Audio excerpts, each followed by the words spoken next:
అందరికీ నమస్కారం. ప్రపంచవ్యాప్తంగా ఈ కార్యక్రమం వింటున్న శ్రోతలందరికీ శుభోదయం, శుభ మధ్యాహ్నం, శుభ సాయంత్రం. నేను మీ వ్యాఖ్యాత వింధ్యవాసిని. తెలుగువారి ఆత్మీయ వారధి టోరీలో ఆత్మీయ అతిథితో మీ ముందు ఉన్నాను. మరి ప్రపంచంలో ఉన్న తెలుగు వారందరికీ తెలుగు భాషా దినోత్సవ శుభాకాంక్షలు.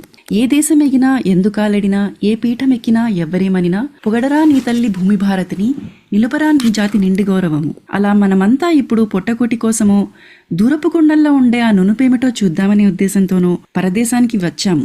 అలా వచ్చి బిఏ రోమన్ ఇన్ రోమ్ అని ఉండిపోకుండా దేశ భాషలందే కాదు ప్రపంచ భాషలందే తెలుగు లెస్స అని నమ్మి తెలుగు అనే మొక్కను నాటి ఆ సౌరభాలను 4 దిశలా వ్యాపింపచేసే అద్భుత కార్యక్రమానికి పూనుకున్నారు కొందరు పెద్దలు. అలాంటి వాళ్లలో ఒకరు మా దేశానికి, మా మెల్బర్న్ నగరానికి చెందిన మల్లికేశ్వరరావు కొంచడ గారు ఈ రోజు మనతో ఉన్నారు. ఆయన సాహిత్యంతో తెలుగు వీచికలు ప్రసరింపచేస్తున్నారు. అలానే తెలుగు మల్లి అనే సంపాదకీయంతో తెలుగు అనే మల్లెపూల గుబాళింపులు ప్రసరింపజేస్తున్నారు. తెలుగు భాషను, తెలుగు సంస్కృతిని నిలబెడుతూ తెలుగు భాష ఔన్నత్యాన్ని చాటి చెబుతూ ప్రపంచవ్యాప్తంగా ఎందరికో అంతర్జాల మాధ్యమంగా తెలుగులో శిక్షణనిస్తూ, అలానే ఆస్ట్రేలియాలో అంతర్జాల మాధ్యమంగా గత 10 ఏళ్లుగా ఒక సంపాదకీయం నడుపుతూ భాషకు ఎంతో సేవను గావిస్తున్నారు. ముందు తరాలకు మార్గనిర్దేశకత్వం చేస్తున్నారు. ఆస్ట్రేలియా భువన విజయ సమన్వయకర్తగా ఇప్పటి వరకు పంచరత్నాల వంటి 5 పద్య నాటకాలు ప్రదర్శించడం జరిగింది. కవితాస్త్రాలయ పేరుతో 3 సంకలనాలు కూడా ప్రచురించారు. అలానే మన తెలుగు భాషలో ఎన్నో కవితలు, సాంఘిక, పౌరాణిక నాటకాలకు కూడా రూపకర్తగా మరియు గత కొన్నేళ్లుగా ఆస్ట్రేలియాలో తెలుగు సమాఖ్యకు వివిధ హోదాల్లో విశిష్ట సేవలను కూడా అందించారు. మధుర సాహితీ సుధాకర బిరుదాంకితులు మల్లికేశ్వరరావు కొంచడ గారు మనతో ఉండటం, ఈ తెలుగు భాషా దినోత్సవం నాడు మనతో ముచ్చటించబోవడం ఈ రోజు ప్రత్యేకత. ఈ మధ్య కాలంలో తూర్పు తీరంలో తెలుగు రేఖలు అన్న పుస్తకం రాసి ప్రచురించారు కూడా. ఆస్ట్రేలియాకి వలస వచ్చిన తెలుగువారు 60 వసంతాలు పూర్తి చేసుకున్న తరుణంలో ఈ పుస్తకాన్ని ప్రచురించారు.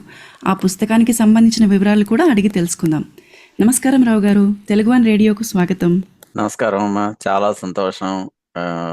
నన్ను ఈరోజు ముఖ్యంగా ఈ తెలుగు భాషా దినోత్సవం సందర్భంగా నన్ను మాట్లాడమని మీ శ్రోతలందరికీ శుభాభినందనలు, శుభాకాంక్షలు. ధన్యవాదాలండి. మరి ముందుగా మీకు, వింటున్న వారికి కూడా తెలుగు భాషా దినోత్సవ శుభాకాంక్షలు. అయితే మనం తెలుసుకోవాల్సింది ముందుగా గిడుగు రామూర్తి గారు వారు అందించిన తెలుగు భాషకి చేసిన సేవ గురించి. ఆ విషయాలన్నీ మీ ద్వారా మేమంతా కూడా తెలుసుకుంటాం ఈరోజు. కాబట్టి మీరు ఒక్కసారి గిడుగు రామూర్తి గారు ఎంత సేవను అందించారు, భాషని ఏ స్థాయికి తీసుకెళ్లారన్న విషయం మాకు తెలియచేస్తే నిజంగా విని ఆనందించాలని ఉంది. తప్పకుండానమ్మా. గిడుగు రామూర్తి గారు నా అదృష్టం ఏమో గాని వారు మా ఊరే. మా ఊరంటే మా ఊరు నుంచి ఒక 3 కిలోమీటర్ల దూరంలో ఉండేవాళ్ళు అన్నమాట. మాది పాతపట్నం.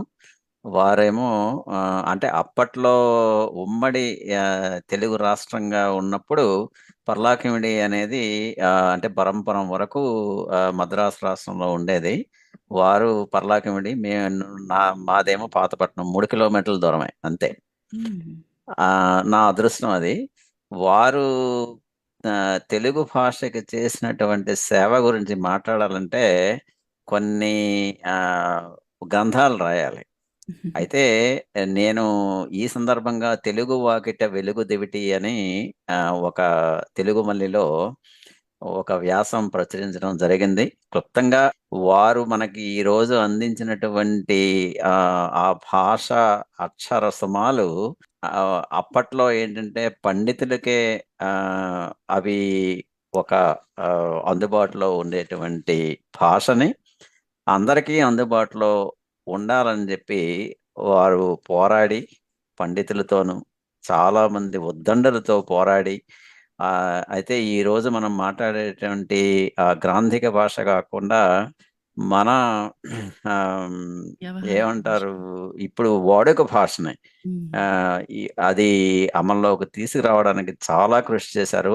దాని మూలంగానే ఆధునిక సాహిత్యం మీరు 20వ శతాబ్దం గాని 21వ శతాబ్దంలో గాని ఇంత విస్తరించిందంటే ఒక మాటలో చెప్పాలంటే వారే మూల కారకులు, మూల పురుషులు.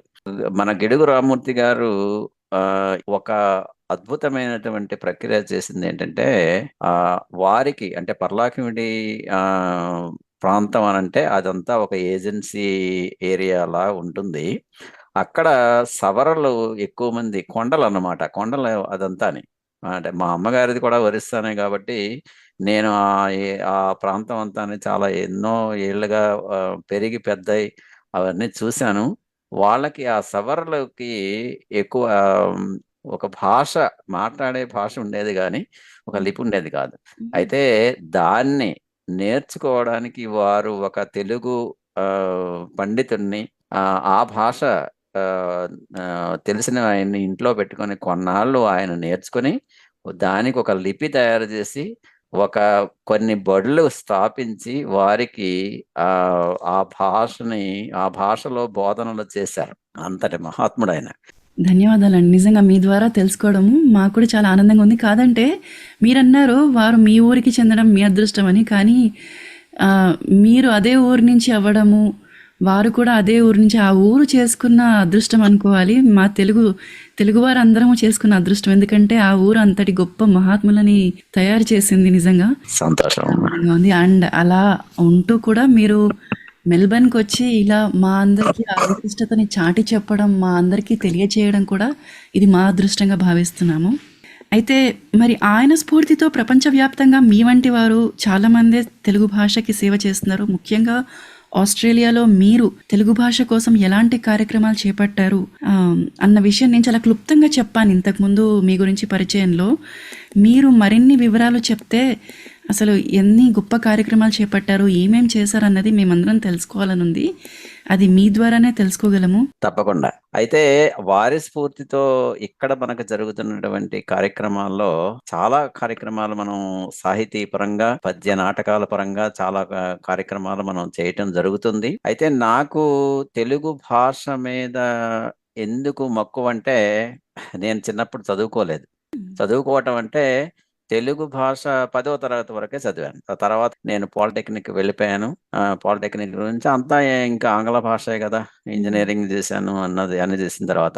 అయితే ఎందుకో మరి ఆ భాష చిన్నప్పుడు నేర్చుకోలేదు గదా! అనేటువంటి ఒక జిజ్ఞాస అట్లా ఉండిపోయిందనమాట నాకు. కాకపోతే ఏంటంటే హైదరాబాద్‌లో ఉద్యోగం చేస్తున్నప్పుడు అలా రవీంద్ర భారతిలోను కొన్ని నాటకాలు వేయటం, సాంఘిక నాటకాలు. అట్లాంటివి చేసి ఏదన్నా అవధానాలు అవన్నీ జరిగితే వెళ్ళటం, వినటం అక్కడ వరకు చేసేవాడిని. తర్వాత ఎందుకో న్యూజిలాండ్ వెళ్ళిన తర్వాతను అక్కడ ఒక 2.5 సంవత్సరాలు కొంచెం అందరికి, అంటే కొత్తగా వలస వచ్చినటువంటి వారికి ఉన్న ఈతి బాధలు పడుతూ ఆ ఆ బాధలని వర్ణిస్తూ నేను కవితలు రాయటం పెట్టానన్నమాట న్యూజిలాండ్‌లో. నిజంగా నాకు న్యూజిలాండ్‌లోనే నా కవితా ప్రస్థానం మొదలైంది. అప్పుడప్పుడు ఇలాగా అందరితో కలిసినప్పుడు, నలుగురితో కలిసినప్పుడు అవి చెప్తూ ఉంటే వాళ్ళంతా నన్ను ప్రోత్సహించి, బావున్నాయంటే సరే, ఇంకా ఏ చెట్టు లేకపోతే ఆమదం చెట్టే మహావృక్షం గదా! అట్లా నాకు కూడాని కొంచెం ప్రోత్సాహం లభిస్తూ కొంచెం రాయటం అట్లా చేసేవాడిని. తర్వాతను 2001లో ఇక్కడికి ఆస్ట్రేలియా మెల్బర్న్ రావటం జరిగింది. మెల్బర్న్ రావటం జరిగిన తర్వాతను ఒక 2, 3 ఏళ్ళు ఇక్కడ స్థిరపడిన తర్వాతను ఇక్కడ తెలుగు అసోసియేషన్‌తో వాళ్ళు స్రవంతి అనే ఒక పత్రిక నడిపేవాళ్ళు. ఆ స్రవంతి పత్రిక కొన్నాళ్ళు ఆ పత్రిక గురించి, ఆ పత్రికలో కవితలవి రాయటం, సరదాగా రాస్తే అందరూను చాలామంది ఫోన్‌లు చేసి బావున్నాయని అనేవాళ్ళు. తర్వాత 2007లో నేను ఆ పత్రిక సంపాదకత్వం నేను తీసుకున్నాను. తీసుకొని అంటే నేను మా ధర్మపత్ని ఇద్దరం కలిసి ఒక 6 ఏళ్ళు నిరాఘాటంగా, అంటే ఆ పత్రిక అప్పుడేంటంటే ఒక 2, 3 పేజీలొచ్చేది మొదట్లో. దాన్ని ఒక 40 పేజీలు పత్రికగా ప్రతి 2 నెలలకి మనకి కథలు, కథానికలు, స్థానికంగా ఉన్నటువంటి రచయితల కవితలు, పద్యాలు అలా చాలా మందితో పరిచయాలు ఏర్పడి ఆ పత్రికని ఒక 40 పేజీల వరకు చేశాను.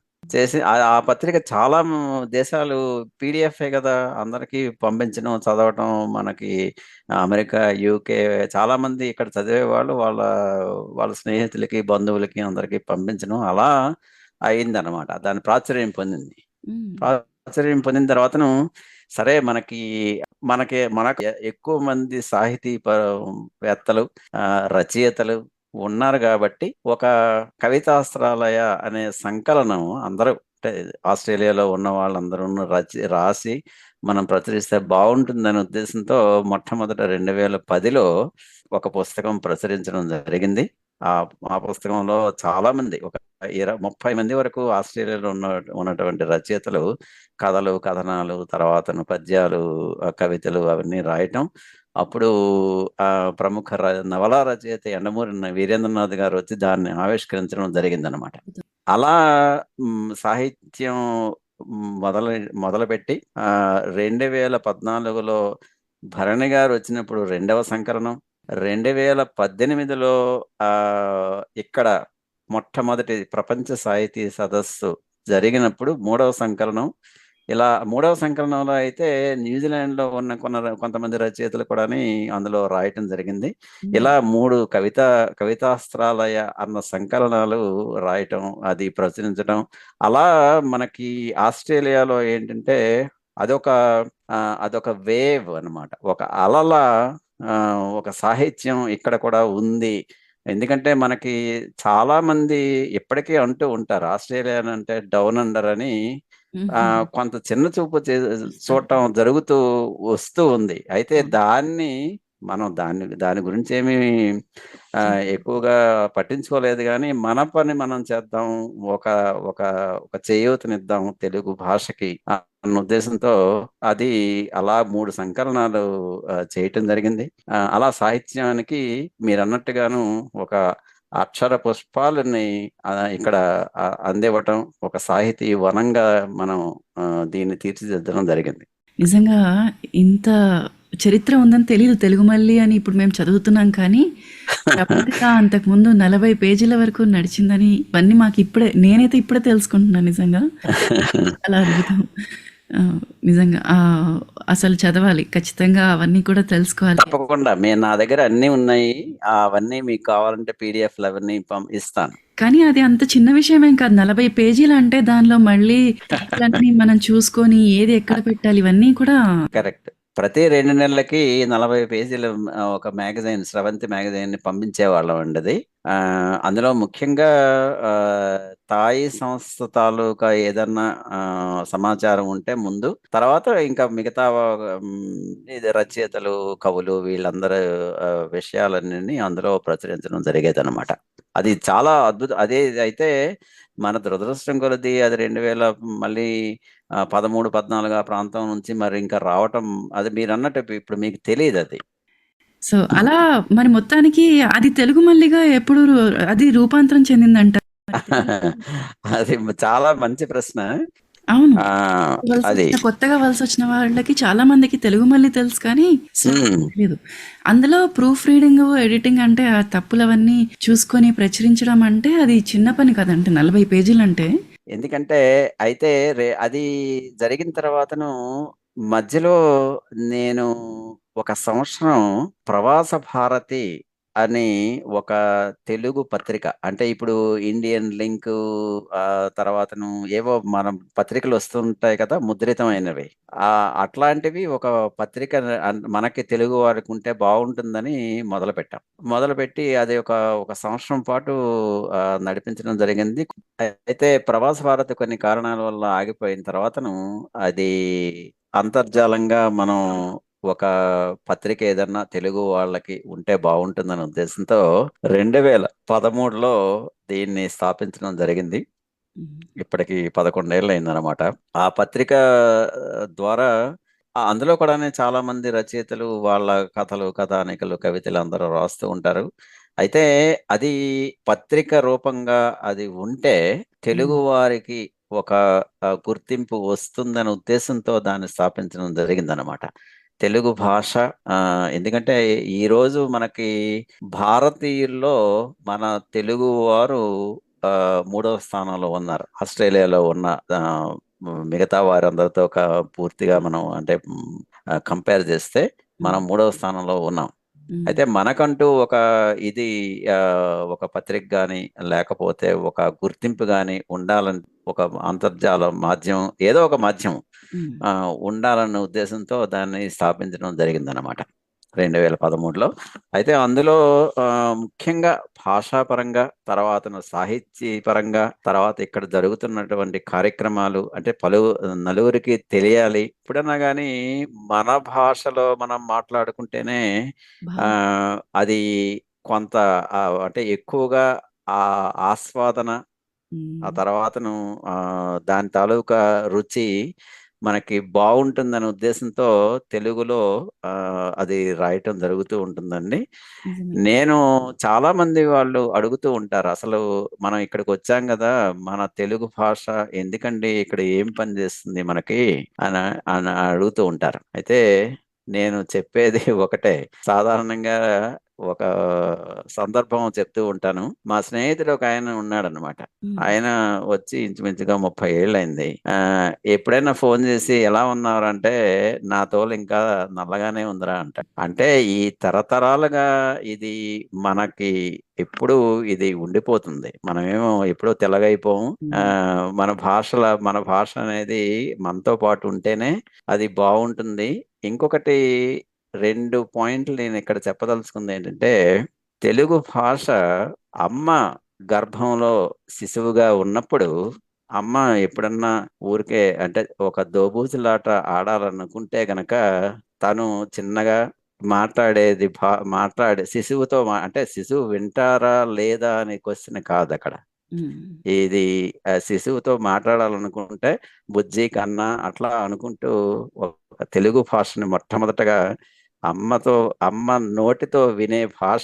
అందుకని అమ్మతో సమానం. అది ఒకటి. రెండవది కారణం నేనేం చెప్తానంటే, నెల్సన్ మండేలా మనకి దక్షిణాఫ్రికా పూర్వ అధ్యక్షులు, వారు ఎప్పుడు ఒక మాట చెప్తూ ఉండేవాళ్ళు. మీకు ఎప్పుడన్నా కానీ మాట్లాడే భాష అంటే పరభాష ఏదన్నా కానీ కమ్యూనికేషన్ భాష, దాంతో మాట్లాడితే మీకు మెదడు వరకే వెళ్తుంది.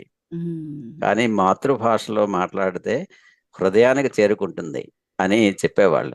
కరెక్ట్. అందుకని ఈ 2 కారణాలు నేను ఎప్పుడు ఎవరైనా తెలుగు భాష అసలు ఇక్కడిది ఏం పనికొస్తుంది అనంటే, ఈ 2 కారణాలు నేను చెప్తూ ఉంటాను. అది నాకు అనిపించినటువంటిది. అంటే అందరూ అది పాటించాలని కాదు. నా ఉద్దేశంలో ఆ 2 చాలా ముఖ్యమైనటువంటివని నా భావన. కరెక్టేనండి. 100%. ఇంకోటి మీరు ఇందాక అన్నారు కదా, మీరు న్యూజిలాండ్ వెళ్ళినప్పుడు అక్కడ ప్రవాస భారతీయులుగా మీరు పడే కష్టాలని కవితల రూపంలో రాసేవాళ్ళని. అవునండి. భావ వ్యక్తీకరణ మన భాషలో, మాతృభాషలో జరిగినంత అవలీలగా, సులువుగా అంటే ఇచ్చే తృప్తి కూడా, అది ఇచ్చే తృప్తి కూడా మనము వేరే పరభాషలో రాస్తే అది కలగదనుకుంటా. మిగతా ఇతర కవులు కూడా, ఇతర భాషా కవులు, తమిళ కవులు, వాళ్ళు కూడా తెలుగు భాష ఔన్నత్యాన్ని మెచ్చుకుంటూ తెలుగు తేట కన్నడ కస్తూరి అని చాలా మంది ద్రవిడ భాష కవులందరూ కూడా ఒప్పుకున్నారు. నిజమైతే ఒప్పుకున్నారు. కరెక్ట్. తెలుగులో ఉన్న తీయదనము మనకి చాలా భాషల్లో, అంటే నేను వేరే భాషల్ని కించపరచట్లేదు కానీ అవును. ఎంతైనా మనకి అది తృప్తినిస్తుంది. కరెక్టే. తప్పకుండా. తీయదనం వేరు. ఇప్పుడు అవును. సాహిత్యం అయిపోయింది. తెలుగు మళ్ళీ ఈ పద్య నాటకాల గురించి, అది ఎలాంటి పద్య నాటకాలు రాశారు, వాటి గురించి వివరిస్తారా ఒకసారి? తప్పకుండా. ఇప్పుడు 2010, 11 ఆ ప్రాంతంలో నేను పద్య నాటకాలు మనకి మన మూలాలు వెతుక్కుంటూ వెళ్తే పద్యం అనేది అసలు తెలుగు భాషకి ఒక ఒక మకుటాయమైనటువంటి కిరీటం లాంటిది. మరి ఆ పద్య నాటకాలు అట్లాంటివి ఏమన్నా వేస్తే బాగుంటుంది కదా అని చెప్పేసి నేను కొంత ప్రయత్నం అంటే అక్కడ మన తెలుగు అసోసియేషను వాళ్ళతో వేయిస్తే బాగుంటుంది అంటే ఆ కార్యక్రమాల్లో అని అంటే, వారు పద్య నాటకాలు ఇప్పుడు ఎవరు చూస్తారండి అంటే కొంతమంది నన్ను నిరుత్సాహపరిచారు. పరిస్తే మాకు ఎందుకో దూర్వాసుల మూర్తి గారని వారు నా పుస్తకంలో వారి గురించి రాశాను. ఫస్ట్ అంటే మొట్టమొదటగా 1963లో ఒక తెలుగు వారుగా వచ్చి ఇక్కడ స్థిరపడిన మొట్టమొదటి తెలుగు వారందరికీ ఆద్యుడనమాట. వారు చివరి దశ వరకు అంటే నాటకాలు, రేడియోలో నాటకాలు రాసి రేడియో నాటకాలను ప్రసారం చేసేవాళ్ళు. అందులో భువన విజయం నాటకం ఒకటి చేశారు. అది భువన విజయం అంటే ఒక 3-4 గంటలు పడుతుంది గానీ, మరి హ్మ్. ఆయనకి అసలు ఆ ఆలోచన ఎలా వచ్చిందో ఏంటో ఒక అర్ధగంట ఆ! ఒక ముఖ్యంగా రసవత్తరమైన సన్నివేశాలను తీసుకొని హ్మ్. తెనాలి రామలింగడు పద్యాలు, హ్మ్. మెకమేక తొకతోక అట్లాంటివి ఆ ఓకే. సన్నివేశాలతో హ్మ్. ఒక పద్య నాటకం రాశారు. రాస్తే ఇదేదో బావుంది. అర్ధగంట పోనీ కనీసం వేస్తే మన రంగస్థలం మీద అని జెప్పేసి హ్మ్. 2011లోనో, 12లోనో అనుకుంటాను. హ్మ్. ఒకసారి తెలుగు అసోసియేషన్ జనరంజని కార్యక్రమంలో వారిని బ్రతిమాలి, బహుమాలి ఇది వేద్దాం అని జెప్పేసి అప్పుడు అయితే వారు అన్నారు, "మీరు ఖర్చులన్నీ మీరే పెట్టుకోవాలి. మీకు కావాల్సిన ఆహార్యాలు, కిరీటాలు అన్నీ మీరు తెచ్చుకోవాలంటే" సరే అని హ్మ్. మేము చేశాము దాన్ని.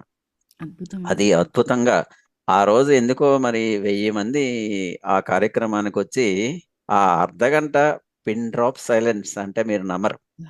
అద్భుతం అంటే అసలు. ఆ కిరీటాలు, ఆహార్యాలు, ద దుస్తులు అన్నీ చూసి, ఆ పద్యాలు విని అసలు ఇదేమిటి? ఇది మనదేనా? మనకి ఇటువంటి ఇంతటి మహత్తరమైనటువంటి చరిత్ర ఉందా? అని చాలామంది సాహిత్య ప్రశ్నించారు. సంపద. అప్పుడు మాకు నమ్మకం కలిగింది. అయ్యో! ఇది ఇటువంటి కార్యక్రమాలు చేస్తే తప్పకుండా ప్రజలు ఆదరిస్తారు. మనం చేయటం లేదని జెప్పేసి అప్పుడు భువన విజయం ద్వారా మొట్టమొదట అదయిపోయిన తర్వాతన మొట్టమొదటగా భరణి గారు 2014లో వచ్చినప్పుడు హ్మ్. వారి సమక్షంలో నాడు నేడు అని అంటే నాడు నేడు అంటే నన్నయ నుంచి భరణి వరకు కొన్ని ముఖ్యమైనటువంటి ఘట్టాలు.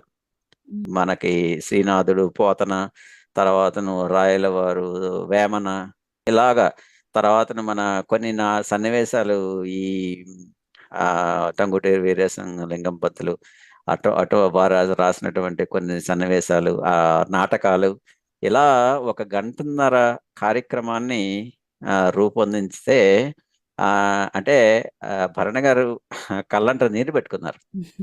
అయ్యో! మనకి 1000 ఏళ్ల చరిత్ర ఇంత చరిత్రుందా? అసలు ఇది అద్భుతమైనటువంటి ప్రక్రియ అని జెప్పేసి వారు చాలా చెప్పారు. దాని తర్వాతను 2014లో అయిన తర్వాతను 2016లో సరే మనకి ఒక శ్రీకృష్ణ రాయబారం పాండవోద్యోగ విజయాలు లో తీసుకొని హ్మ్. అది మొట్టమొదటిగా ప్రదర్శించడం జరిగింది. హ్మ్. అది అంటే ఏషియా పసిఫిక్ ప్రాంతంలో మొట్టమొదటగా రంగస్థల పద్య నాటకం అనేది మనమే జేసాం. అది అద్భుతం. మన సూపర్. తెలుగు వారి గొప్పతనం అని నేను సగర్వంగా చెప్పగలను. భువన విజయం ఆహ్, భువన విజయం తరఫున. తరపున. తర్వాత 2017లో అయితే 2016లో ఈ శ్రీకృష్ణ రాయబారం చేసిన తర్వాతను చాలామంది మీరు తర్వాతది ఒక స్త్రీ ప్రాముఖ్యత ఉన్న నాటకం చేయాలి అని అడిగారు. అవును. అయితే స్త్రీ ప్రాముఖ్యత నాటకం ఏం చేయాలి అని జెప్పేసి అప్పుడు మేము పార్వతీ కళ్యాణం చేద్దామని అనుకున్నాం. ఈ పార్వతీ కళ్యాణం నాటకంలో మొత్తం 28 మంది నటులు. ఆ 28 మందిలో 14 మంది స్త్రీలే. అయితే ఇది దక్షయజ్ఞం, పార్వతీ కళ్యాణం 2 కలిసి చేసినటువంటి నాటకం ఎక్కడా మన ఆంధ్రదేశంలో దొరకలేదు. ఓకే. దొరక్కపోతే దాన్ని నాకు అప్పుడు అదృష్టం ఏమిటో గాని శివపురాణం 1000 పేజీలు ఆహ్, గ్రంథం చదివి, హ్మ్. ఆ నాటకాన్ని అయితే కొన్ని సన్నివేశాలు వేరే చిన్న చిన్న నాటకాల నుంచి తీసుకొని, హ్మ్. మొత్తం నాటకాన్ని రూపొందించి రాయటం జరిగింది. రాసిన హ్మ్. తర్వాతను అది ఒక, ఒక నాటక రూపంలో ప్రదర్శించడం 2017లో చేశాం. అది. అద్భుతం. 2017లో చేసిన తర్వాతను 18లో ప్రపంచ సాహితీ సదస్సు మొట్టమొదటిది ఇక్కడ ఆస్ట్రేలియాలో జరగటం. 2019లో మళ్ళీ ఆస్ట్రేలియా, న్యూజిలాండ్ మొట్టమొదటి సాహితీ సదస్సు అనుకుంటూ ఆక్లాండ్‌లో జరగటం జరిగింది.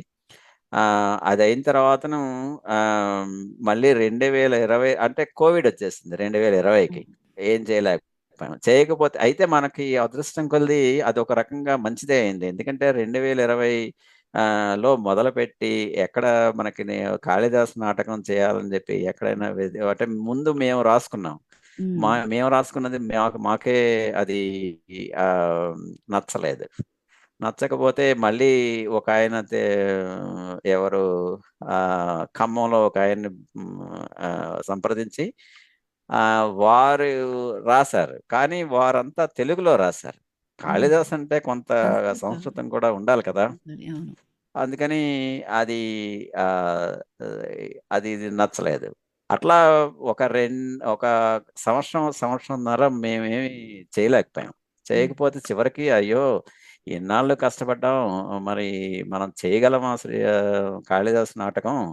కాళిదాసు నాటకం అనేది ఎక్కడ లేనే లేదు, కథ రూపంలో ఉంది కానీ నాటక రూపంలో లేదనమాట. అవును. మన ఆంధ్రప్రదేశ్, తెలంగాణ రాష్ట్రాలే కాకుండాని ఉత్తరాది రాష్ట్రాల్లోనూ, ముఖ్యంగా వెస్ట్ బెంగాల్ వాళ్ళు ఎక్కువ నాటకాలు అవన్నీ చేస్తూ ఉంటారు కదా. అవును. అక్కడ కూడా కొంత వెతకడం జరిగింది కానీ మాకు ఎక్కడ దొరకలేదు అది. అప్పుడు చివరికి ఎందుకో ఒకరోజు ఇలా ఆలోచించి అయ్యో 1.5 సంవత్సరాలు ఏమీ చేయలేకపోయాము అని అనుకుంటూ ఉంటే తుమ్మలూరు శాస్త్రి గారు గుర్తొచ్చారు. హ్మ్. ఆయన సంస్కృత ఆంధ్ర పండితులన్న సంగతి తెలుసు కానీ పెద్ద పరిచయం లేదు నాకు. హ్మ్. ఒకరోజు ఆయనకి ఫోన్ చేసి, అయ్యా మరి ఇట్లా అనుకుంటున్నాము, మీరు ఏదైనా చేస్తారంటే, లేదండి నేను ఎప్పుడు నాటకాలు రాయలేదు అన్నారు. అయితే నేను అన్నాను, మాకు దగ్గర కథ ఉంది, హ్మ్. ఒక నాటక రూపంలో మీరు రాస్తే బాగుంటుంది అని చెప్తే, అప్పుడు వారు ఆ కథనంతాని మేము రాసుకున్న కథంతాని తీసుకుని హ్మ్. చివరి రంగం అద్భుతంగా అసలు రాశారనమాట. ఆ అది రాసిన తర్వాతను అది చూసి మేమందరం చాలా సంతోషపడిపోయి, అప్పుడు మిగతా రంగాలన్నీని ఆయన చేత రాయించి అదొక 4 నెలల ప్రక్రియ. హ్మ్. అది రాసిన తర్వాతను మీకు తెలిసిందే కదా! అది పుస్తక రూపంలో ప్రచురించటం. ఆచరించడం అది తర్వాత పుస్తక రూపంలో ప్రచురించడం ఒక ఎత్తయితే, అది నాటక రూపంలో ప్రదర్శించడం ఒక ఎత్తు. ఇవన్నీ జరిగిన తర్వాతను తెలంగాణ ప్రభుత్వం ఆ పుస్తకాన్ని 300 గ్రంథాలయాల్లో వాళ్ళు పెట్టించటం. అది అద్భుతమైన విషయం. ఎందుకంటే మనం సాధారణంగా అక్కడి నుంచి ఇక్కడికి పుస్తకాలు తీసుకొస్తాం. తీసుకొస్తాం. కానీ మనం రాసిన పుస్తకాలు అక్కడికి ఇక్కడికి తీసుకొని వెళ్ళి వాళ్ళ గ్రంథాలయాల్లో పెట్టించడం అనేది అది ఒక ఆహ్, మంచి ప్రక్రియ అనేది ఆస్ట్రేలియా తెలుగువారి తరఫున నేను చెప్పగలను. ఆస్ట్రేలియా తెలుగువారి విజయం ఇది. భువన విజయం. విజయం. కరెక్ట్. నిజంగా చాలా ఆనందంగా ఉంది ఈ విషయం వినడం. అక్కడ పెట్టించడం, ఇక్కడ ప్రచురితమైన పుస్తకాలు, ఇక్కడ రూపకల్పన చేసిన పుస్తకాలని అక్కడ తీసుకెళ్ళి పెట్టడం అనేది అవును. నిజంగా గొప్ప విషయం. మరి పద్య నాటకాలైతే అద్భుతంగా మనకి నిజంగానే అది అంకురార్పణం అలా చేయడము, భువన విజయంతో మొదలవ్వడము, దిగ్విజయంగా ఇప్పుడు ఇన్ని నాటకాలు, పద్య నాటకాలుగా మనకి రావడము, అది తెలంగాణ లైబ్రరీ వరకు చేరడం అనేది చాలా అద్భుతమైన విషయం. మరి పద్యాలు కూడా రాస్తుంటారు కదా, అంటే ఈ పుస్తకం ఈ మధ్యలో ప్రచురితమైన పుస్తకంలో నేను చూశాను, దుర్వాసలమూర్తి గారి పైన, తుమ్మలూరు శాస్త్రి గారి పైన మీరు సీసా పద్యాలు అవునండి. రాశారు. అవును. అయితే మీకు ఈ పద్యాలు నేర్చుకోవటం అనేది కూడాని మనకి ఈ కోవిడ్ చేసినటువంటి ఒక సౌలభ్యం. కోవిడ్ నుంచి ఆఫీసులకు వెళ్ళకుండా సమయం ఎక్కువ ఇంటి దగ్గర గడపటం అనేది ఎక్కువ సమయం చేతిలో ఉండేది. పబ్లిక్ అయితే ట్రాన్స్‌పోర్ట్ మనకి వాడక్కర్లేదు. మనము ఎక్కువ ఎక్కువ ప్రయాణాల్లో మనకి లేదు. కాలం కాలం అదే కలిసొస్తుంది. ప్రయాణాలు చేయక్కర్లేదు. చేయక్కర్లేదు. అయితే ఈలోగా మనకి ఆయన ఆహ్, మనకి ఇక్కడ ఒక అవధాని గారొచ్చారు అమెరికా నుంచి. హ్మ్.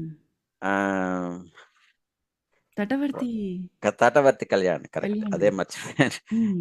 ఆయన ఆయన మొదట్లో వచ్చి నన్ను సంప్రదించడం సాహితీ పరంగా ఆహ్, ఇగ అంటే ఎవరో చెప్పారు. ఈ ఈ మల్లికేశ్వరరావుకి ఏం పని లేదు, ఇక్కడ ఏదో చేస్తూ ఉంటాడు, ఆయన్ని మాట్లాడండి అని అన్నారనమాట. అనంటే సరే మాట్లాడాం. తర్వాతన ఈ కోవిడ్ అది రావటంతో జూమ్ సెషన్స్ అవి పెట్టుకొని ఈ పద్యాలు ఆయన దగ్గర కొంత నేర్చుకున్నాము. హ్మ్. నేర్చుకొని ఆటగాళ్ళది, తేటగీతి మొదట నేర్చిన వెంటనే మీరు నేర్చుకున్న వాళ్ళు అప్పుడు మేము నలుగురమే. ఆ నలుగురు కలిసి మీరు ఒక శతకం రాయండన్నారు. ఒక నెల రోజులు పద్యాలు నేర్పించేసి ఒక శతకం రాసేసేయండి అని చెప్పి మేము జూన్లో మొదలు పెట్టాం. జూలై 7కి మాకు 1 మంత్ అయింది. ఆ జూలై 7కి మాకు ఒక టార్గెట్ ఇచ్చారు. 15 ఆగస్టుకి మీరు వీర సైనిక శతకం అనేది ఒకటి రాయాలి, మీరు నలుగురు కలిసి అన్నాడు. అరే ఇదేంటిది, మాకు అసలు నిద్ర పట్టేది కాదు. ఈ శతకం అంటే 108 పద్యాలు రాయాలి కదా. ఆ, ప్ర ప్రతి వాళ్ళు కనీసం 20, 25 అని ఇంకా రాత్రి పగలు ఎక్కడికైనా వెళ్తున్నప్పుడు ఇంక ఇదే ఆలోచన, ఇంకేమీ ఉండేది కాదనమాట. వాకింగ్కి వెళ్ళి వస్తే ఒక పద్యం వచ్చేది. అట్లా ఆలోచించుకుంటూ ఒక వీర సైనిక శతకం ఆయన ఆధ్వర్యంలో రాసాము. అది కాకుండానే తర్వాతను అలిపిరి తర్వాత మేము ఆట వెలది తేటగీతి కాకుండా వృత్తాలు, శీర్ష పద్యాలు ఇట్లాంటివి నేర్చుకుని అంటే జాతులు ఉపజాతులు ఇవన్నీ అయిపోయిన తర్వాత వృత్తాలు నేర్చుకుంటే దాంతో అప్పుడు మేము అలిపిరి త్రోవ అందులో ఉన్నటువంటి విశేషాలతో ఆ అదివో అల్లదివో అనేది ఒక చిన్న లఘు కావ్యం రాసాం అన్నమాట. అందులో మీకు అలిపిరి చాలా మంది ఆ త్రోవలో వెళ్తూ ఉంటారు కానీ అక్కడ ఉన్నటువంటి విశేషాలు చాలా మందికి తెలియవు. అయితే చెప్పాలంటే ఇప్పటి వరకు కవులు చాలా మంది పద్యాలు, పాటలు, గీతాలు వీటన్నిటితో వెంకటేశ్వర స్వామిని సృష్టించారు కానీ ఆ త్రోవ గురించి ఎవరు రాయలేదు. అది మా అదృష్టం. సో అలా అదొకటి రాయటం జరిగింది.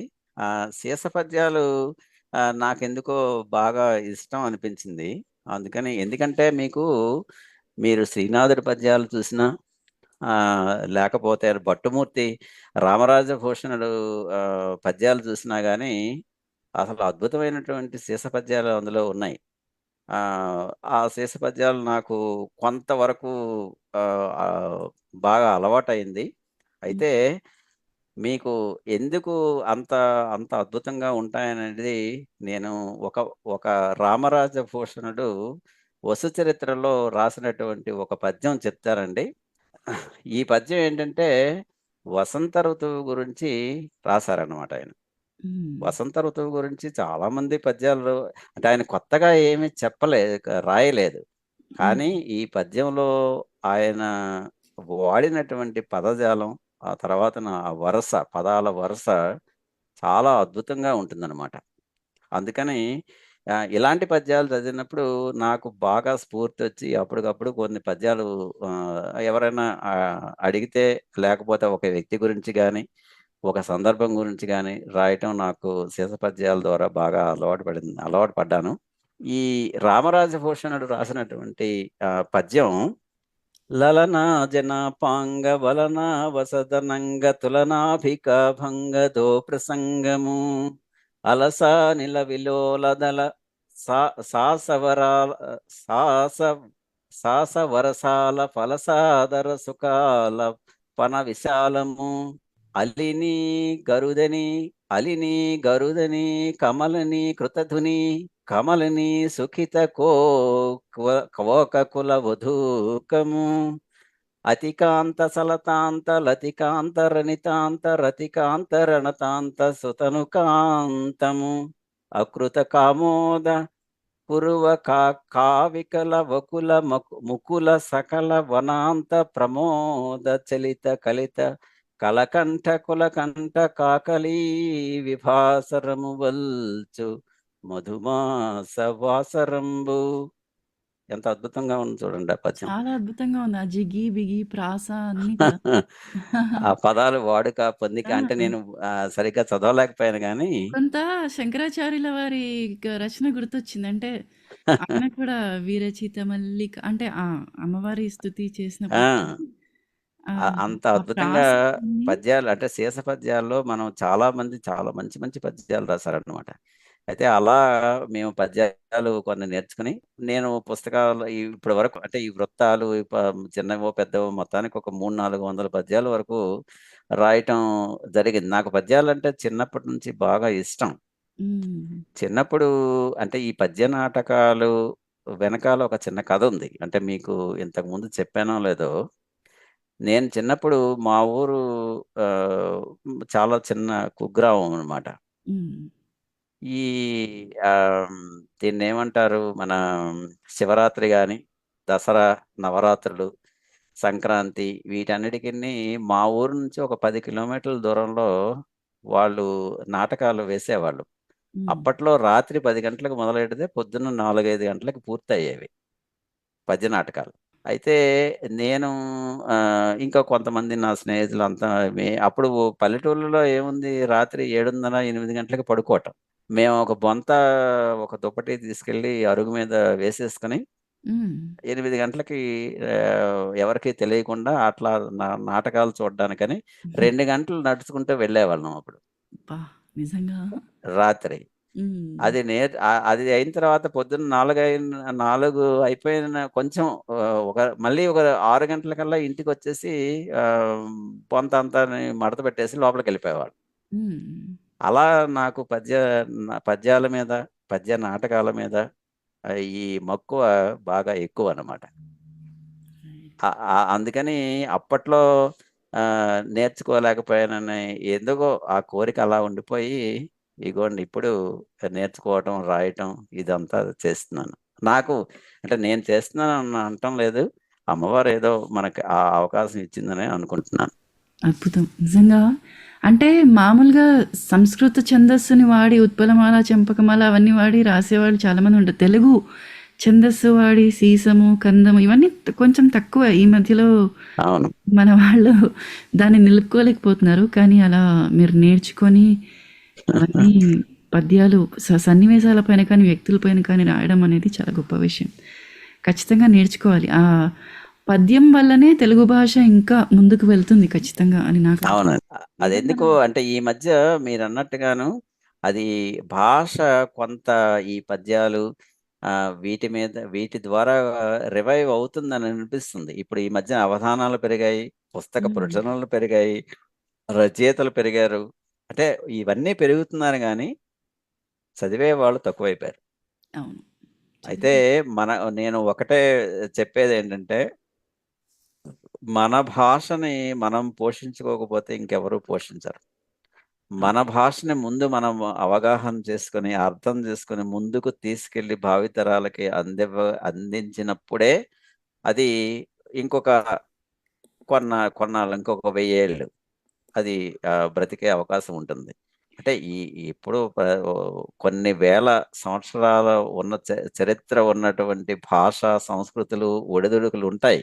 హ్మ్. అప్ అండ్ డౌన్స్ ఉంటాయన్నమాట. కానీ అదేంటంటే మనం తెలుసుకోవాల్సిందేంటంటే, మనం దాన్ని పోషించాలి, ముందుకు తీసుకెళ్ళాలి, భావితరాలకి అందివ్వాలి. అంటే ముందు మనకి మనం ఒక అవగాహనగా అంటే ఇష్టంగా నేర్చుకొని, దాన్ని వీలైనంత వరకు ఎక్కడైనా గానీ అంటే మీకు మాట్లాడే అవకాశం వచ్చినప్పుడు, ఆ భాషలో మాట్లాడుతూ ఉంటే, మిగతా వాళ్ళు కూడా వినేవాళ్ళు కూడాని వాళ్ళకి ఎప్పుడో ఒకసారి కోరిక కలుగుతుంది. అయ్యో! మన భాషను మనం చేయాలి అనే కోరిక కలిగి ముందుకి వెళ్ళే అవకాశం ఉంటుందని నా నమ్మకం. అది చాలా నిజంగా సరైన మాట చెప్పారు. ఆ పరంగా మీరు అడుగులు కూడా వేశారు. నాకు తెలిసి భారతదేశంలో కాకుండా మనకి ఈ భాషని ముందుకు తీసుకెళ్దామనే ఉద్దేశంతో మనకి కేవలం ఆస్ట్రేలియాలో మాత్రమే అంటే భారతదేశం కాకుండా ఆస్ట్రేలియాలో మాత్రమే ప్రభుత్వం చేత అధికారికంగా గుర్తింపబడిన భాష మనది తెలుగు భాష. అవునండి. ఆ పరంగా అది కూడా మీరు చాలా కృషి చేశారు కదా! దాన్ని ఆ గుర్తింపు కరెక్ట్. తీసుకురావడానికి. అది చాలా మంచి ప్రశ్నది. సమయానుకూలంగా అది గుర్తు చేశారు. 2013, 14 ఆ ప్రాంతంలో కృష్ణ నడింపల్లి గారని వారు కాన్బెరాలో ఉంటారు. హ్మ్. వారు కాన్బెరాలో ఉంటారు గాబట్టి వారికి తెలుసు. ఈ కమ్యూనిటీ లాంగ్వేజెస్ సామాజిక భాషలంటే ఏంటి? అసలు ఎలాగో ఉంటుంది? వారు అంటే ప్రభుత్వ సంస్థల్లో పనిచేస్తారు గాబట్టి వారికి తెలుసు. హ్మ్. అయ్యో! మనకి పంజాబీ ఉంది, తమిళ్ ఉంది, తర్వాత హిందీ ఉంది. మన తెలుగెందుకు లేదు అని ఒక ఆలోచన వారికి రావటం జరిగింది. హ్మ్. అయితే వారు ఆహ్, అక్కడికి తర్వాత నాతో సంప్రదించారు. ఎందుకంటే అప్పటికి నేను తెలుగు మళ్ళీ ఆహ్, ఈ సా ఇది స్థాపించడం జరిగింది గాబట్టి. హ్మ్. అయితే మనం ఒక దరఖాస్తు పెడదాము. చూద్దాం అసలు ఎందుకు ఏం చేయాలని చెప్తే, సరే ఇద్దరం కలిసి ఒక దరఖాస్తు రాయటం. ఆహ్, అది అది వారు తీసుకెళ్ళి నాటీ అని ఒక సంస్థ ఉందండి. National Accreditation Authority for Translators and Interpreters అని. హ్మ్. వారికి ముందు అప్పట్లో ఏంటంటే స్కాట్ మారిసన్ ఇమ్మిగ్రేషన్ మినిస్టర్‌గా ఉండేవాళ్ళు. హ్మ్. వారికిస్తే వారు దాన్ని నాటీ వారికి పంపించారు. హ్మ్. నాటీ వారికి పంపిస్తే, నాటీ వారు అన్నారు 2011 గణాంకాల ప్రకారం అంటే సెన్సస్ ప్రకారం హ్మ్. మనం 7,400 అంటే అధికారికంగా తెలుగువారు 7,400 మందే ఉన్నారన్నమాట. హ్మ్. అందులోనూ మీకు అసలు ఎక్కడా తెలుగువారు ఇంగ్లీషు అద్భుతంగా మాట్లాడతారు. హ్మ్. అసలు మీకు ఏ కరెక్టే. అనువాదం గానీ, లేతే ఈ అవసరం ఇంటర్‌ప్రిటర్స్ లేదు. గానీ, ట్రాన్స్‌లేషన్ గానీ ఏమి ఎక్కడ అవసరాలు రాలేదు. కోర్టుల్లో గానీ, హ్మ్. లేకపోతే హాస్పిటల్స్‌లో గానీ, లేకపోతే ఎయిర్‌పోర్ట్‌లో గానీ ఎక్కడ అవసరం లేదు అని జెప్పేసి మన అర్జీనేమో ఒక చిత్తు కాగితంగా తీసి పడేశారు. హ్మ్. అయ్యో! ఇదేంటిది 7,400 ఉండటం ఏంటని జెప్పేసి, అప్పుడు మేము 2016 సెన్సస్‌కి అది హ్మ్. చాలా తక్కువ టైం ఉండింది. అంటే హ్మ్. ఒక సంవత్సరమే ఉండింది. హ్మ్. సరే అప్పటికి ఈ సామాజిక మాధ్యమాలు, వాట్సాప్‌లు ఇట్లాంటివేమీ లేవు. హ్మ్. ఒక ఫేస్‌బుక్ ఉండింది కొంచెం. అదొకటి. తర్వాతను ఈమెయిల్స్ అవి వాటి ద్వారా అందరికీ తెలుగు మీరు అంటే మనకి ఆ పత్రంలో సెన్సస్ మనం నింపే పత్రంలో తెలుగు అనేది స్పెసిఫిక్‌గా ఉండదు. ఉండదు. అదర్ అని అదర్ అని ఉంటుంది. ఉంటది. ఆ అదర్‌లో తెలుగని రాయాలనమాట. అదర్ పక్కన మనకి బ్లాంక్ ఇస్తే తెలుగని రాయాలి. బ్లాంక్. సో, హ్మ్. అట్లా చాలామంది రాసేవాళ్ళు కాదు. హ్మ్. అందుకని దాన్ని మనం అది ఎలా ఉంటుంది? ఏంటి? అదంతా ఒక వ్యాసం రాసి అందరికి పంపించి వెబ్‌సైట్‌లో పెట్టి అన్నీ చేయటం. అప్పుడే ఈ ఎఫ్‌టీఏఏ అనే సంస్థ ఆవిర్భవించడం కూడా జరిగిందనమాట. హ్మ్. సో, అలాగ చేస్తే ఆ 7,400 కాస్త 35,000 అయింది 2016లో. అబ్బా! అద్భుతం. 35,000 అయితే అప్పుడు మళ్ళీ ఐడెంటిటీ. వాళ్ళు నేటివ్ వాళ్ళు మన భాషని 2020 జూన్ నెలలో మనకి సామాజిక భాషగా గుర్తించడం జరిగింది. ఈరోజు అంటే 2021 మనం మనం ఇంకా అప్పటికి కంటిన్యూ చేసాం. 2021 సెన్సస్‌లో అయితే ఇప్పుడు 60,000 మంది అయ్యారు అధికారికంగా. హ్మ్. నా ఉద్దేశంలో ఇంకా ఎక్కువ మనకింకా కనీసం 1,00,000 మంది అంటే ఓ ఉంటారు. 100,000 అయినా ఉండాలి. అయితే హ్మ్. ఇప్పుడు మళ్ళీ 26లో జరుగుతుంది గాబట్టి వచ్చే సంవత్సరం నుంచి మొదలుపెట్టి అందరికీ ఆహ్, అది తెలుగు రాయమని చెప్పాలని ఇంకా ఈ ప్రయత్నంలో ప్రస్తుతానికి ఆ దిశగా పనిజేస్తున్నాం. దీనివల్ల మనకి చాలామంది పర్మనెంట్ రెసిడెన్సీ వాళ్ళకి 5 పాయింట్లు రావటం. అవును. తర్వాతను ఇప్పుడు నేటివ్ వాళ్ళు ఇంటర్‌ప్రిటర్స్, ట్రాన్స్‌లేటర్స్ వాళ్ళకి కూడాను టెస్ట్‌లు పెడుతున్నారనమాట. అంటే అవును. మీరు ఇంటర్‌ప్రిటర్‌గా చేయాలనుకుంటే మీకు ఒక టెస్ట్ పెడతారు. అది పాస్ అయితే మీరు అఫీషియల్‌గా ఆహ్, హ్మ్, సర్టిఫైడ్ తెలుగవ్వగలరు. ప్రొఫెషనల్ ఇంటర్‌ప్రిటర్‌గా మీకొక సర్టిఫికేట్ ఇస్తారు. హ్మ్. అప్పుడు మీరు కోర్ట్‌లకి దానికి వెళ్ళొచ్చనమాట. కొంతమంది అంటే ఇది ఉద్యోగపరంగా కూడా కొంత లాభం. అంటే ఇదొక హ్మ్. ఒక స్టెప్పు మనం చేస్తున్నది. హ్మ్. తర్వాతన స్టెప్ ఏంటంటే ఆహ్, స్కూళ్ళల్లో తెలుగు తెలుగు. భాషని హ్మ్. పెట్టించడం అనేది. హ్మ్. అది, అది ప్రస్తుతానికి ఒక ప్రణాళిక రూపం దిద్దుకుంటుంది. హ్మ్. బహుశా ఒక 2, 3 సంవత్సరాల్లో అది జరుగుతుందేమో అనే ఒక ఆశాభావం. ఓకే. అది అయితే ఇది ముఖ్యంగా ఈ ఈ విషయం ఏంటంటే ప్రపంచంలో భారతదేశం వెలుపల తెలుగు భాషని గుర్తించినటువంటి ఒక సామాజిక భాషగా గుర్తించినటువంటి మొట్టమొదటి దేశం ఇది ఆస్ట్రేలియానే. అది అద్భుతం. మన అదృష్టం. దానికి మీరు చక్కగా మంచి కృషి చేశారు నిజంగా. అధికారికంగా మనకి గుర్తించబడింది. ఆహ్, అద్భుతం అది. అసలు ఇదంతా ఏంటంటే ఒకటి ఒక అంటే ఒక సమాజం మనకి అంటే ఒక రెస్పాన్సిబిలిటీ, ఒక బాధ్యతగా చేశాం. హ్మ్. అది మనకేదో గుర్తింపు రావాలి అనేది ఎప్పుడూ అనుకోలేదండి అది. హ్మ్. అనుకోకుండా ఇదొక అవకాశం. అంటే మనం చేస్తున్నటువంటి పనులు తెలుగు భాష ప్రచారానికి చేస్తున్నటువంటి పనుల కారణంగా ఈ అవకాశాలు ఇలాంటివి వస్తున్నాయి. ఆ అవకాశాన్ని మనం అందిపుచ్చుకున్నాం అంతే. అందులో నా గొప్పతనం ఏమీ లేదు. ఇందులో చాలా మంది ఉన్నారు. నా ఒక్కడికే కాదు. కానీ దాని ఫలితం ఆ ఫలం మేమందరం అనుభవిస్తున్నాం ఇప్పుడు. చక్కగా చాలామంది నాకు తెలిసిన వాళ్ళు నాటి తెలుగు పరీక్షలు రాయడము, 5 పాయింట్లు వాళ్ళకి పర్మనెంట్ రావటం. రెసిడెన్సీకి హ్మ్. రావడం ఇవన్నీ నిజంగా. అదే ఎప్పుడో ఒకప్పుడు ఇప్పుడు మనకి ఆ రోజు వేమన ఆ సమయంలో అంటే 17, 18 శతాబ్దాల్లో మన తెలుగు భాష అసలు అట్టడుగుకు వెళ్ళిపోయింది. ఆ హ్మ్. రోజుల్లో వేమన తర్వాతన మీకు 18, 19 శతాబ్దాల్లో మనకి కందుకూరి వీరేశలింగం పంతులు గారు గాని, లేకపోతే హ్మ్. గిడుగు రామ్మూర్తి గారు గాని, ఇటువంటి వాళ్ళు చేయటం మూలానే కదా మనకి తెలుగు భాష అంటే అది ఒక దశలో కిందకి అట్టడుగు వెళ్ళిపోయినా గాని మళ్ళీ అది ఆహ్, ఏ జరుగుతుంది. అది పుంజుకొని హ్మ్. వస్తుందంటే ఎవరో ఒకళ్ళు మరి ఇది చేయాల్సిన అవసరం ఉంటుంది. కరెక్ట్. అందుకని మనకి ఆస్ట్రేలియాలో ఆహ్, ఆహ్, కొందరితో పాటు నాకు కూడా అదృష్టం కలిగింది అంతే. కానీ నిజంగా అది గొప్ప సేవ భాషకి.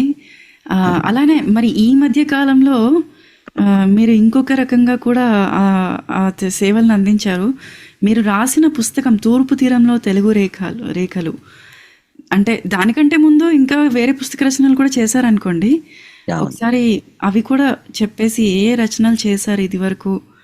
నాకు తెలిసి మీరు ఒకసారి నాకు ఒక శ్రీకాకుళం యాసలో ఒక కథ పంపించారు. గుండె కోస అని కథలు చాలామంది అంటే నేను చాలామంది మాండలికాలు అంటే ఇష్టపడరు. కొంచెం హ్మ్. ఈసడింపు అట్లాంటిది ఉంటుంది. కానీ మాండలికాల్లోనే మీకు భాష అనేది ఎప్పుడూ ఉంటుంది అని నా ఉద్దేశం. కొత్త పదాలొచ్చి చేరడము అలాంటివి కరెక్ట్. కూడా మనకి.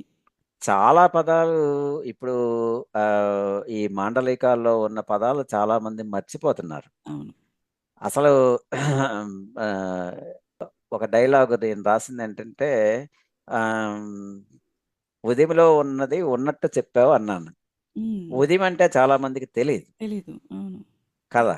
అలాగే సునపకాయ అని నేను వాడాను. తెలీదు నాకు. సునపకాయ అంటే అప్పట్లో పెద్దవాళ్ళు వాళ్ళకి ఈ పర్సులు ఏమి ఉండేవి కాదు.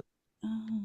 వారు మామూలుగా శ్రీకాకుళంలో ముఖ్యంగా అంటే ఉత్తరాంధ్రలో ముఖ్యంగా అడ్డగుండాలు కట్టుకుంటారన్నమాట. చీరలు కట్టుకోవటం వారు హుహుహు. వేరుగా ఉంటుంది. హ్మ్. అప్పుడు వాళ్ళకి డబ్బులు ఉంచుకోవడానికని ఒక వెండి ఒక భరిణె లాంటిదన్నమాట. హ్మ్. అది ఆహ్, బొడ్డు దగ్గర చీరలోనే అది పెట్టుకునేవాళ్ళు. హ్మ్. అది సునపకాయ అంటే. ఓకే. అంటే అటువంటివన్నీని మటుమాయమైపోతున్నాయి.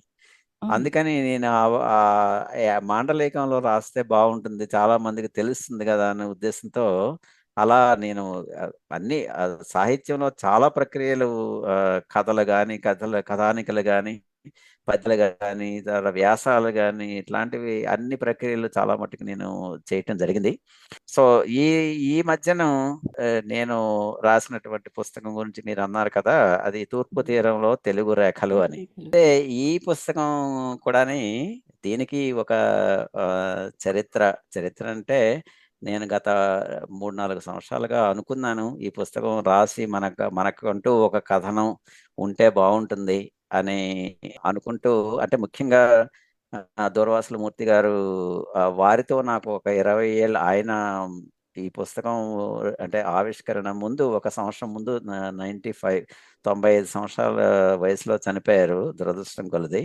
వారుంటే బావుండేది. వారి చేత ఆవిష్కరణ చేయిద్దామని జెప్పేసి నాకు ఉండేదనమాట.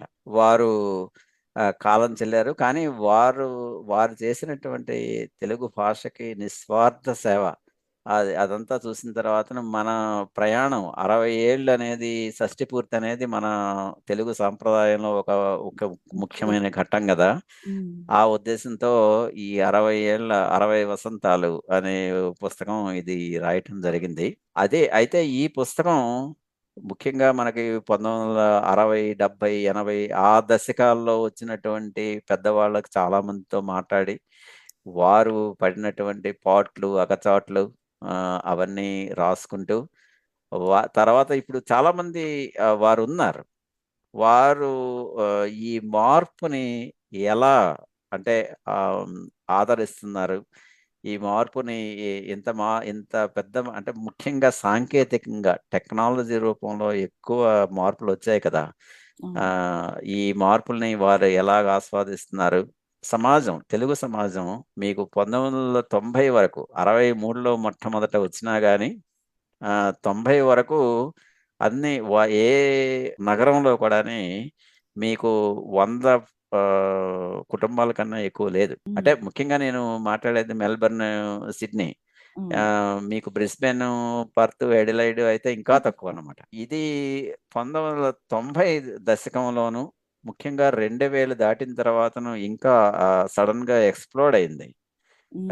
ఇంతమంది రావటానికి గల కారణాలు, తర్వాత ముఖ్యంగా నేను రాసినటువంటిది ఏంటంటే ఆస్ట్రేలియా, ఇక్కడ వీళ్ళు పాలసీ మార్పులు కాకుండానే దానికి తగ్గట్టుగా మీకు భారతదేశంలోను ఆర్థిక సంస్కరణలు, తర్వాతను మీకు ఉత్తర అమెరికా, యూకే వాళ్ళ అక్కడ జరిగినటువంటి సంఘటనలు, ముఖ్యంగా 2001లో జరిగినటువంటి ట్విన్ టవర్స్ సంఘటన, వీటన్నిటిని ఇవన్నీ మనకి ఇక్కడ ఆస్ట్రేలియా విద్యార్థులు ఎక్కువ మంది రావటానికి అవకాశం దొరికిందన్నమాట. హ్మ్. దొరకటంతో అప్పుడు వచ్చిన వాళ్ళు అంత ఎక్కువ మంది రావడంతో ఉద్యోగాలు దొరకడం కష్టం అయిపోయింది. అవును. అప్పుడు చాలామంది ఆహ్, ఏం చేయాలి? ఉద్యోగం అంటే చదువుకుంటూ తర్వాతను ఈ పెర్మనెంట్ రెసిడెన్సీ వీటన్నిటి గురించి కొన్ని ఇక్కట్లు పడుతూ సొంత దుకాణాలు. అప్పట్లో మీకు అసలు ఏదన్నా భారతీయ రెస్టారెంట్‌కి వెళ్ళాలంటే ఎక్కడికో మనం వెతుక్కోవాలి. హుహు. అవును. ఎక్కడెక్కడుందో ఏంటనేది. ఏదైనా ఇప్పుడు ప్రతి కొనాలంటే కూడా. గల్లీకి, ప్రతి వీధికి హ్మ్. ఒకటుంది. అవును. అలా చాలామంది అలా ఎక్స్‌ప్లోర్ జేసి, అంటే ఉద్యో వ్యాపార రీత్యా, రాజకీయ రంగంలోను మొట్టమొదట వచ్చిన వాళ్ళంతాని చాలా తక్కువ. వైద్య రంగం ఒకటి, తర్వాత విద్యా రంగం ఒకటి. ఈ 2 రంగాల్లోనే ఎక్కువ మంది ఉండేవాళ్ళు. అవును. ఐటీ వచ్చిన తర్వాత 1990లో కొంచెం అలా పెరగటం, 1990 దశకంలో పెరగటం జరిగింది. హ్మ్. 1997, 98 ఆ ప్రాంతంలో జాన్ హోవర్డ్ ప్రైమ్ మినిస్టర్ అయిన తర్వాతను విద్యార్థి ఒక పాలిసీ, అంటే స్టూడెంట్ పాలిసీ పెట్టడం. హ్మ్. దాని ద్వారా 2003, 4 ఆ ప్రాంతం నుంచి విద్యార్థులు బాగా రావటం కూడా జరగటం మూలాన హ్మ్. ఈరోజు అధికారికంగా మనం 60,000, అంటే ఇంకొక లక్ష వరకు వరకు ఉంది. ఉండొచ్చనే ఉద్దేశంతో హ్మ్. అనుకుంటున్నాము. అయితే ఈ పుస్తకంలో ఈ విషయాలన్నీ ప్రస్తావించడం, తర్వాతను ముఖ్యంగా ఈ పుస్తకంలో నేను పెళ్ళిళ్ళ ప్రహసనం అనేది ఒక కథ రాశాను. అవును. అన్ని చూసాను. వ్యాసాలు రాస్తే బాగుండదు అని ఒక కథలాగా దాన్ని రాసి, అప్పట్లో పెళ్ళిళ్ళు ఎలా జరిగేవి హ్మ్. అనేది ఒక కథ రాయటం. తెలుగు సంఘాల గురించి, తర్వాతను కొన్నేమో అతను మీకు ఓహ్! మామూలుగా ఈ నృత్య, సంగీత కళాశాలలు వాటి గురించి రాయటం. హ్మ్. అంటే విహంగ వీక్షణంలా 2023కి తెలుగువారి ప్రస్థానం ఎలా ఉంది? ఏ మార్పులు చెందింది? అనేది ఆ పుస్తకంలో ప్రస్తావించడం జరిగింది. దీని తాలూకా 2 విషయాలు ఈ పుస్తకం గురించి చెప్పి బహుశా నేను ముగిస్తాను. ఇప్పటికే టైం సమయం ఎక్కువైనట్టుంది. ఒకటేంటంటే, ప్రపంచంలో చిన్నది, పెద్దది చాలా దేశాల్లో తెలుగువారున్నారు. అయితే హ్మ్. ఇలా ఒక సంకలనాన్ని, వారి కథనాన్ని ఎక్కడ రాసుకోలేదన్నమాట. ఏ దేశంలో కూడాని. హ్మ్. మనమే, అంటే ఆస్ట్రేలియా తెలుగు వాళ్ళమే అది రాసుకోవటం జరిగింది. అది మన అదృష్టం. రెండోదేంటంటే, ఈ పుస్తకం ఆంధ్ర విశ్వవిద్యాలయం వారు పరిశోధనకి తీసుకోవటం. అద్భుతం. వారు అంటే ఇంకా ఈ పుస్తకంలో ఉన్న కొన్ని అంశాలు అవన్నీ అంటే ఈ పుస్తకావిష్కరణ చేశారు. గత మార్చి నెలలో నేను వెళ్ళటం జరిగింది. హ్మ్. పుస్తకావిష్కరణ చేసి ఒక 2 రోజుల సదస్సు నిర్వహించడం జరిగింది. హ్మ్. అందులో ఇంకా అంశాల మీద పరిశోధన చేస్తే బాగుంటుందని వారు కొంత ఆహ్, మాట్లాడటం అదంతా జరిగిందంట 2 రోజుల సదస్సులో. హ్మ్. ఆ సదస్సులోనే మహాకవి కాళిదాసు నాటకం అందులో ప్రదర్శించడం జరిగింది. అంటే వీడియో వేశాం అనమాట. హ్మ్. వారు అక్కడ ఉన్నటువంటి రీసెర్చ్ స్టూడెంట్స్ అందరూను ఒక ఆ హాల్లో అంటే 150 మంది కెపాసిటీ. హ్మ్. అందులో వేశాము. ఆ 150 మంది అంటే పద్య నాటకాలంటే ఇలా ఉంటాయా? అసలు ఇవి ఎప్పుడు మేము చూడలేదు అని చాలామంది నన్ను అడిగారు. హ్మ్. మీరు ఆస్ట్రేలియాలో మీకు ఎలాగ మీరు ఈ కిరీటాలు గాని, వస్త్రాలు గాని ఇవన్నీ మీకెలా సాధ్యమయ్యాయి? అసలు ఇక్కడ పద్య నాటకాలంటే ఎక్కడా వినటమే లేదు. మీరక్కడ అంత అద్భుతంగా చేస్తున్నారని జెప్పేసి వారు అడగడంతో నాకు కూడాని కొంత ఎందుకో నేను ఆహ్, హ్మ్, ఏంటంటే కొంత గర్వంగా నేను తప్పకుండా ఫీల్ అయ్యానన్నమాట. ఉంటుంది. అంటే మీరు అది అవసరం లేదు. కానీ అట్లా అనిపించింది నాకు. లేదు. మీరు ఎంత చేశారో అసలు అది అంటే ఎంత విస్తృతంగా ఆ పుస్తకం కోసం ఎంతమందితో మాట్లాడారు, ఎంత ఇన్ఫర్మేషన్ కలెక్ట్ చేశారు, దాని వెనక ఎంత కృషి ఉంది. నిజంగా గర్వకారణం. మీకే కాదు మాకు కూడా. ఆ పుస్తకాన్ని వాళ్ళు యాక్సెప్ట్ చేయడము, యూనివర్సిటీ విశ్వవిద్యాలయం వారు దాని మీద రీసెర్చ్ అనేది అంశం వాళ్ళు తీసుకోవడం అనేది నిజంగా చాలా గర్వకారణం. మన మెల్బర్న్‌లో ఉన్న వాళ్ళందరికీ కూడా. నిజంగా. చాలా సంతోషం. నిజంగా. చాలా అద్భుతమైన విషయమండి. చాలా ఆనందంగా ఉంది. అసలు ఆ పుస్తకంలో చదివాను నేను కొన్ని. అంటే అప్పట్లో వాళ్ళకి చింతపండు లేదు. ఫస్ట్‌లో ముందుగా వలసొచ్చిన వాళ్ళకి వినగరేసి అవును. వంటకాలు, వాళ్ళకి ఒకటే బ్రాండ్ బియ్యము. అంటే ఇప్పుడున్న వసతులు ఏవీ లేవు. ఉన్న వసతుల్లో పదో లేవు. వంతు కూడా లేవు. లేవు. కొన్ని కొన్ని అవును. చదువుతుంటే ఓహో! ఇలా ఉండిందా అని మాకు కూడా తెలుస్తుందనమాట. సో, చాలా బా రాశారు. అదే కదా! ఇప్పుడు మీకు అటువంటి పరిస్థితులు ఉండబట్టే, ఈరోజు మీకు 'దోస హట్' అనేది ఇక్కడ 25 బ్రాంచులున్నాయి. అవును. 'దోస హట్' ఎందుకు మీకు ఎలా పుట్టుకొచ్చింది? అందులో నేను రాసాను. అవును. అంటే నేను ప్రత్యేకించి ఎందుకు చెప్తున్నానంటే, ఈ విషయం మీరు అప్పట్లో ఆ పరిస్థితులు అంత కష్టతరమైనటువంటి పరిస్థితులు వాళ్ళిద్దరును వారి పేరు ప్రవీణును, తర్వాతను అనిల్. హ్మ్. వాళ్ళిద్దరూ ఎక్కడన్నా ఇడ్లీ, దోసలు తినాలంటే హ్మ్. ఎక్కడో 50 కిలోమీటర్లు వెళ్ళి అక్కడ తినేసి వచ్చేవాళ్ళు. హ్మ్. అప్పుడు వాళ్ళేంటి విద్యార్థులుగా ఉన్నప్పుడు. హ్మ్. అప్పుడు వాళ్ళకి ఐడియా వచ్చింది. అదేంటి మనం అంత దూరం వెళ్ళటం ఏంటి? మనమే పెట్టొచ్చు కదా! అని జెప్పేసి ఒక హోటల్‌లో హ్మ్. వాళ్ళు ఏంటంటే అద్దెకి తీసుకున్నారు. ఏది పగటిపూట ఉండదు ఆ హోటల్. రాత్రి పూటే ఉంటుంది. హ్మ్. ఆ పగటిపూట అద్దెకి తీసుకొని ఒక 3, 4 గంటలు. పాపం పొద్దున్నే ఎళ్లి అన్నీ తయారు జేసేసి అది కొన్నాళ్ళు నడిపితే, ఆ తర్వాత నా హోటల్ ఆయన ఏం జేశాడంటే, మీ హోటల్ మీరు తీసేసుకోండి నేను అమ్మేస్తానన్నాడు. అప్పుడు వీళ్ళు అప్పటికి అంతా డబ్బుండాలి కదా! సో, హ్మ్. అదే నేను అందులో వాళ్ళ కథనంలో రాసాననమాట. రెక్కాడితే గాని డొక్కాడని పరిస్థితి. వావ్! మనకి ఆహ్, చేతిలో డబ్బుంటే కదా! మనకన్నీ జరిగేది. అవును. అలా వాళ్ళు అప్పు చేసి 28,000 అప్పు చేసి దాన్ని కొని ఇంకా అది ఫుట్‌స్క్రేలో మొట్టమొదట వాళ్ళు 2011, 10, 11 ఆ ప్రాంతంలో మొదలుపెట్టారనమాట. ఈరోజు మనకి దోస 75 రకాల దోసలు వాళ్ళు అమ్ముతున్నారు అవును. కరెక్టే. కదా! నిజమే. అంటే ఈ ఆ సబర్బ్‌లో పరిస్థితులు అవును. ఉండబట్టే వాళ్ళ మంచి ఒక ఉజ్వలమైనటువంటి ఒక దోస భవిష్యత్తు మనకు కలిగిందది. కరెక్టే. చాలా అద్భుతమండి. చాలా చక్కగా రాసారు పుస్తకం కూడా. మరి అదే దాని రెండవ భాగము వస్తుంది అన్నారు. ఆ తర్వాత దాన్ని కూడా అనువదించాలి అన్న ఉద్దేశం మీకుండింది. అవునండి. పుస్తకావిష్కరణ ఇప్పుడు, అప్పుడు చేస్తారు. ఇప్పుడు ప్రస్తుతం అది అనువదించడం పూర్తయింది. అయితే ఇంకా కొన్ని ఘట్టాలు అందులో చేర్చాలని జెప్పేసి అది కొంచెం అది లేట్ అయిందన్నమాట. ఆలస్యమైంది. ఇంకా 2, 3 నెలల్లో, 4 నెలల్లోనో అది పూర్తి జేసి ఆంగ్ల అనువాదం అన్నమాట ఇప్పుడు జేస్తుంది. ఎందుకంటే మనం మన కథ, తర్వాత మన ప్రయాణం ఇవన్నీ మనకి తెలుసు. చాలా మందికి అందులో ఉన్నది కొత్తేమీ అనిపించకపోవచ్చు.